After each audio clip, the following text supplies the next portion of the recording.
Demi-finale retour de la Ligue des Champions ce soir, le Bayern Munich battu 1-0 à l'aller reçoit le Real Madrid. Un match qui verra une nouvelle fois s'opposer les deux stars du foot français, Karim Benzema et Franck Ribéry. À Madrid, Karim Benzema s'est enfin rendu indispensable. À Munich, Franck Ribéry l'est depuis longtemps déjà, mais depuis le début de l'année, le Bavarois semble un ton en dessous. Une blessure et des performances moins convaincantes, moins souriantes. La conséquence peut-être de son échec dans la course au Ballon d'Or début janvier. Il est vu comme un roublard, comme un type marrant que les amateurs de foot, même en dehors du Bayern, apprécient plutôt. Ribéry est un joueur qui doit se sentir bien pour faire de bons matchs. Il marche au moral, et apparemment il ne l'a pas trop en ce moment. Benzema, lui, rayonne. 24 buts en 47 matchs, dont celui de la victoire 1-0 face au Bayern à l'aller. Papa pour la première fois en février, couvé par Zinedine Zidane, entraîneur adjoint au Real. L'attaquant français fait enfin l'unanimité, un peu moins de 5 ans après son arrivée. Des éloges à Madrid et ailleurs.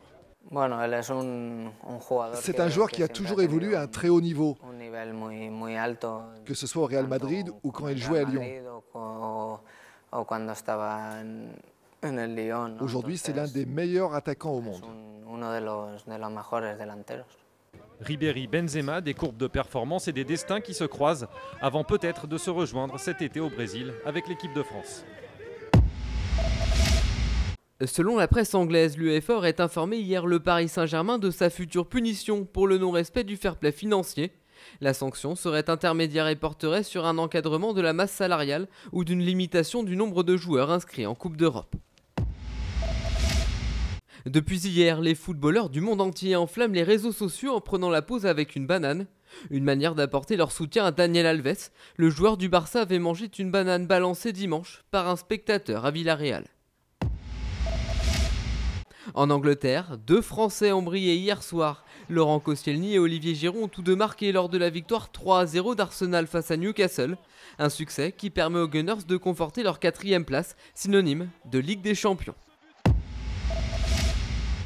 En Ligue 2, quand s'approche un peu plus de la Ligue 1, sur la pelouse d'Angers, les Normands l'emportent 2-1 et comptent désormais 3 points d'avance sur Nancy, le 4e. En NBA, San Antonio recolle à 2-2 contre Dallas au premier tour des playoffs. Si Tony Parker est resté discret avec 10 points, Boris Diaw a quant à lui brillé avec 17 points, dont 3 dans la dernière minute. Au bout du suspense, les Spurs s'imposent finalement 93-89. Teddy Riner et l'équipe de France de judo étaient de retour hier à Paris après de superbes championnats d'Europe à Montpellier. Le colosse, désormais quadruple champion d'Europe, va maintenant se reposer avant de préparer les mondiaux prévus fin août. J'aimerais retrouver mon judo, ma tonicité sur mes cannes pour aller encore plus vite, pour pouvoir simplement être en sensation, pour pouvoir m'exprimer encore et pour voir voilà, les décollés du tapis quand je le décide. Et puis une image de voile, deux petits jeunes, Gweno Legaïnet et Paul Meillard remportent la Transat à G2R. Ils sont arrivés hier soir à Saint-Barthélemy après plus de 22 jours de mer depuis leur départ de Concarneau.